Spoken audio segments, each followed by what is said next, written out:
Risk management separates professionals from amateurs, successful investors from failures.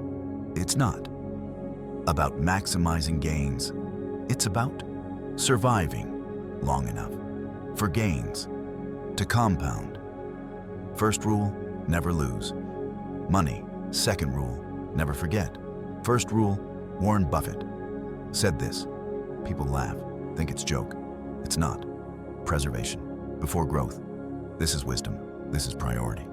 Position sizing is critical. How much?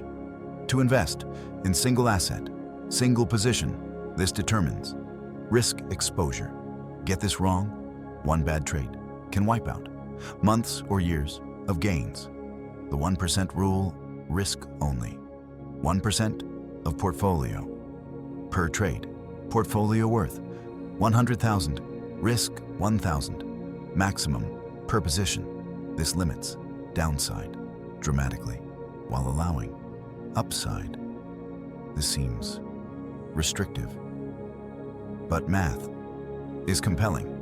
Lose 1%, need 1.01%. To recover, lose 50%, need 100%. To recover, small losses. Recover easily, large losses don't. Concentration risk kills portfolios. All money in one stock. Company fails, you're done. All money in one sector. Sector crashes, you're done. All money in one country. Crisis happens, you're done. Diversification is protection. 20 to 30. Positions for individual investors. Reasonable number. Enough diversification, not too many. To track, index fund holds hundreds or thousands automatically. This is why they work so well. Know your maximum loss before entering. Position, set stop loss, mentally or literally. If drops this much, sell. No debate, no hoping, no waiting. For recovery, cut loss. Move on. This is discipline.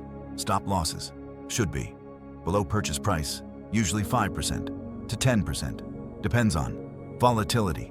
Less volatile, tighter stop, more volatile, wider stop, but always predetermined, always honored. Risk-reward ratio matters enormously. Never take trade where potential loss equals potential gain. 1 to 1, bad odds. Want at least 2 to 1, 3 to 1, better. Risk 100 to make 300 or don't. Take trade. Portfolio level risk, different from position level, even with 1% per position. Correlated positions add up. 10 tech stocks all drop together. Effective risk is 10%, not diversified. Actually, correlation matters. For risk management, assets that move together multiply risk. Assets that move independently or opposite reduce risk. Check correlation before adding new position to portfolio. Volatility equals risk, sort of. High volatility means large. Price swings, this is uncomfortable, but not necessarily. Risky, if holding, long-term, short-term. Volatility doesn't matter unless you're trading. Beta measures. This beta of 1 moves with market.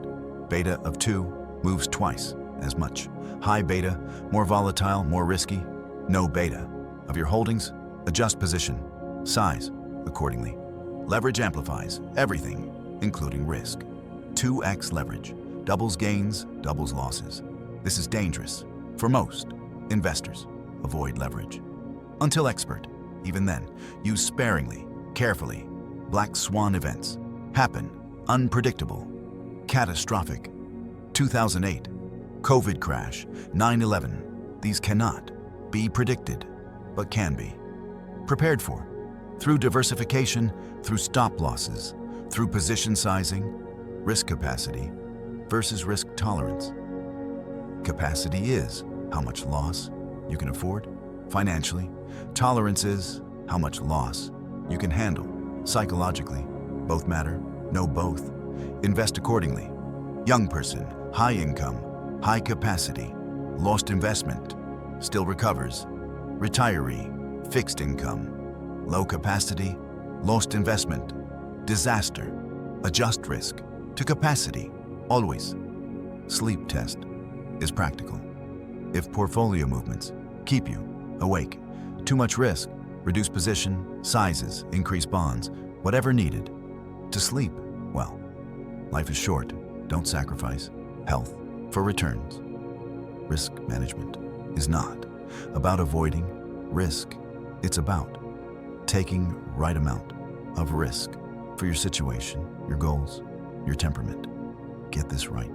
Everything else becomes easier. This is foundation of successful investing.